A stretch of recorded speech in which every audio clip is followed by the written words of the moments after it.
Olá, bem-vindo ao nosso curso de Programação .NET Avançado. Nesta segunda semana, estudaremos as matrizes. Imagine que a gente precisa criar um algoritmo para armazenar os dados em tabelas. Por exemplo, rendimento diário de investimento, tabela de fatos da matemática ou até uns pixels de uma imagem. Será que variáveis ou até mesmo vetores vão ser suficientes? Para facilitar a resolução desse problema, utilizaremos uma matriz. E, assim como um vetor, é um conjunto de dados de determinado tipo, ou seja, a gente tem um nome vinculado a vários valores. Porém, como definição formal, a gente tem que uma matriz uma variável composta, homogênea, só que com mais de uma definição. Ela também pode ser chamada de um array multidimensional. Nesse tipo de dado, assim como os vetores, sempre são alocadas à posição contínua da memória do computador, mas as linguagens de programação conseguem abstrair o acesso utilizando índices para várias dimensões. Uma matriz vai precisar de um índice para cada uma das suas dimensões. Se utilizarmos uma matriz de duas dimensões, nós poderemos utilizar um índice para indicar a linha da matriz e outro índice para indicar a coluna da matriz. Porém, se utilizarmos matrizes com maiores dimensões, a gente também vai precisar de uma variável para cada uma dessas dimensões.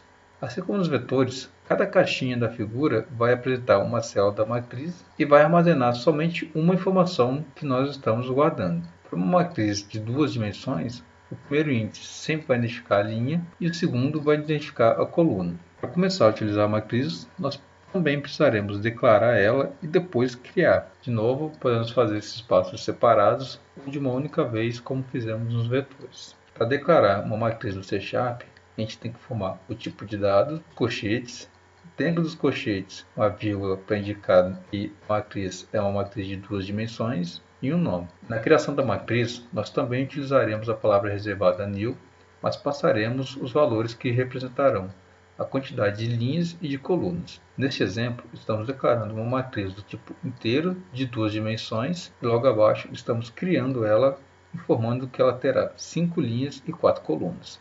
Também podemos declarar e alocar memória ao mesmo tempo. Então, ao invés de separar a declaração e a alocação em linhas separadas, colocamos em uma mesma linha. No exemplo anterior, nós podemos colocar o new na mesma linha da declaração e dessa forma declaramos e alocamos a memória ao mesmo tempo. Nós também podemos declarar e instanciar uma matriz já inserindo seus valores, caso saibamos quais valores ela vai ter. Neste caso, estamos criando uma matriz de 3 linhas e 2 colunas. Quando a gente cria uma matriz, o C# vai iniciar toda ela com valor padrão, dependendo do tipo que nós declaramos. Uma matriz do tipo int será toda inicializada com 0, do tipo string com null, do tipo double com 0.0. Para inserir um valor na posição da matriz, a gente sempre tem que utilizar o nome da matriz e os índices desejados, ou seja, os índices da linha e da coluna. Por exemplo, se quisermos atualizar os valores de uma matriz de alunos, depois de declarar e criar ela,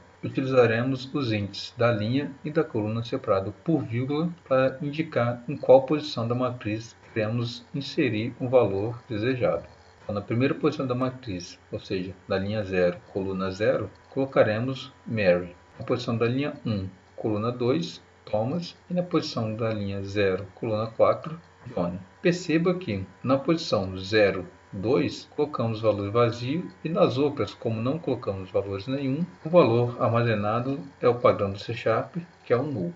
Para acessar e ler o valor em uma posição de matriz, a gente também vai utilizar o nome da matriz junto com os índices desejados. Então, se quisermos escrever a primeira posição, ou seja, a posição de linha 0, coluna 0, colocaremos alunos 0,0. E assim nós fazemos para cada posição que quisermos acessar. Podemos também utilizar variáveis para fazer esse trabalho. E assim como nos vetores, essas variáveis têm que ser do tipo inteiro. E também podemos atribuir a uma outra variável uma posição da matriz. Por exemplo, se quisermos atribuir uma variável do tipo string, com o nome melhor aluno, o valor da posição de linha 1, coluna 2, faremos string melhor aluno igual alunos 1,2. Dessa forma, pegamos o valor da posição 1, 2 da matriz, que é Thomas, e colocamos na variável melhor aluno. Também, assim como nos vetores, as matrizes precisam de índices. Não podemos fazer atribuição de valor sem os índices. Também, se tentarmos imprimir o valor apenas passando o nome da matriz, o C# imprimirá a posição da memória e não os dados. Também não podemos acessar índices que não existam. Por exemplo, o índice 400 nas matrizes alunos não existe, pois ela é uma matriz de tamanho 5 por 5.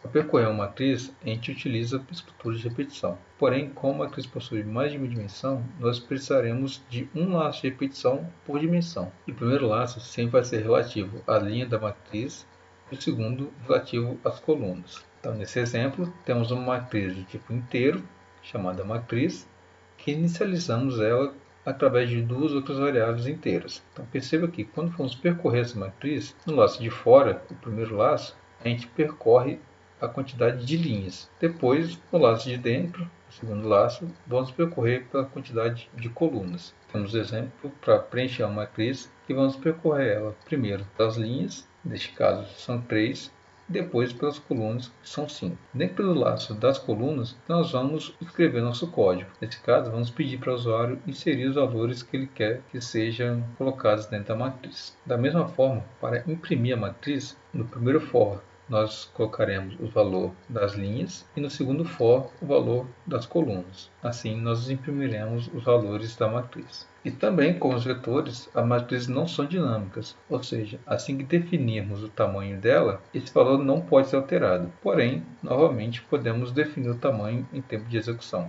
Neste exemplo, estamos definindo apenas a quantidade de linhas que a matriz vai ter. Para descobrir o tamanho da matriz em tempo de execução, utilizaremos a função getLength passando a dimensão, 0 para a linha e 1 para a coluna. Então, no primeiro for da linha, utilizaremos o getLength entre parênteses 0 para representar que estamos procurando a linha. Já no for das colunas, utilizaremos o getLength valor 1 para indicar que queremos a quantidade de colunas da matriz. Uma boa prática é utilizar as funções, pois, se as dimensões da matriz mudarem, nós não precisaremos atualizar os valores no for, ele sempre pegará o valor atualizado. Com isso, terminamos nossa segunda semana. Bons estudos e até a próxima!